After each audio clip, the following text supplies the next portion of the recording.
My piece, Unwarranted, is based off an experience I had, which is described in the piece. At the time of that experience, I was taking an anthro class. This was not actually written for that class, but it was heavily influenced by the concepts we were discussing in it. But I wrote the piece on my own. I let it sit for a few months, and then when I saw the email about the writing symposium, I submitted it. Obviously, it was accepted, and since then, I've been working through a process of feedback and revision that's been extraordinarily helpful. First, I worked with someone at the writing studio.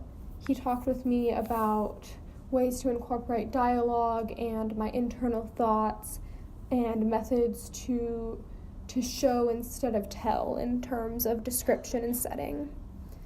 He also said something that I thought was really interesting. He told me that the moment I describe in the beginning of the piece isn't intense enough to warrant this much thought. When he said that, at first I was like, well, dang, I haven't accomplished my purpose. I wanted to explain the relevancy of this small moment, and he doesn't think it's relevant.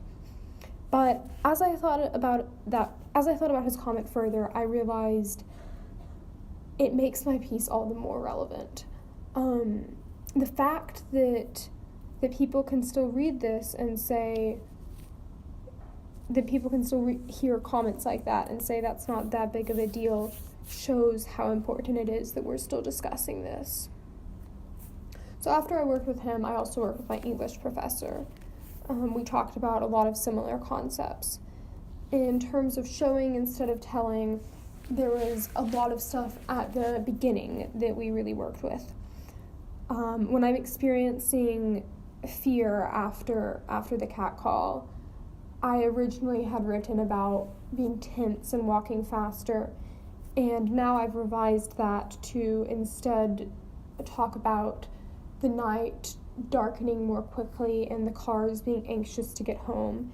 And so it conveys the same image of a fear, but it's less on the nose. I also included a section of dialogue in the middle that wasn't there in the beginning. We talked about using that to bring the concepts outside of just myself and to present other ideas that other women might be experiencing in something like this. And finally, we talked about every line furthering an idea instead of simply having dramatic effect. Originally, my opening was a lot more attention-grabbing, but it didn't further my argument quite as much. And I revised it, and I think it's a lot more mature now.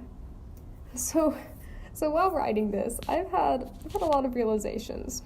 First of all, it's hard to do both analysis and well-crafted creative writing.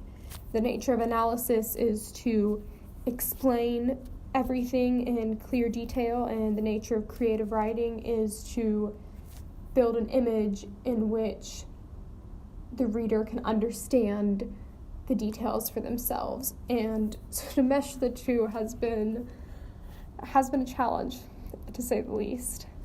I've also realized how stunningly helpful feedback is. It's shown me so many things that I'm bad at. But that's been great because now they're identified and I know how I can fix them. I've also realized in writing this piece that's almost flash fiction, it's important not to include anything that isn't absolutely necessary. Anything that's fluff, like anything that it could do without, why bother having it there in the first place? And the other big thing that I thought about, both with the subject and the writing of this piece, is to make sure that you don't have your blinders on.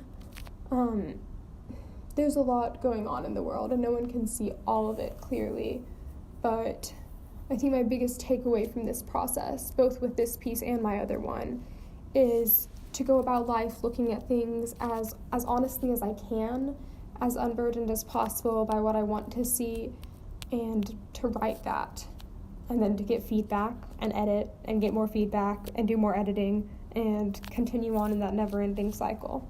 And hopefully my work will resonate with someone. And I think that's about all one can do.